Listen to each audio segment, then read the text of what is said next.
আপনার একটা কথা কইতাম। কি কবি ক? আপনার আম্মার লাত্তি মেরে খাটের থেকে ফেরা দিব। 3 দিন হয়েছে না যে বিয়ে হয়েছে, মার নামে লালিশ করতে আগে পড়ছস। তুই কি মনে করছস তুই মার নামে লালিশ করবি?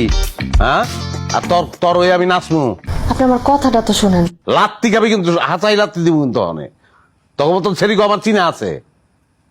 তোরা স্বামী আর শাশুড়ির লোকের গন্ডগোল লাগাস, তারপর কয়দিন পরে কস যে আমি আর এই সংসারে থাকবো না, আমার আলাদা সংসার করো। অত সোজা না, তোর কথা আমি কোনোদিনই আসবো না। আপনি আমারে ভুল বুঝতেছেন। কি করলি তুই?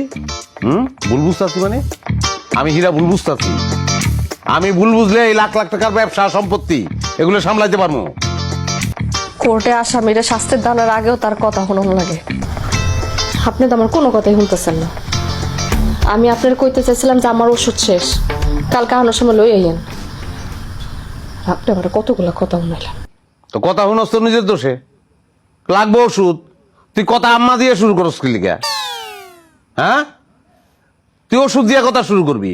তুই কতি যে ওষুধ লাগবো আম্মা, তাইলে তুই তো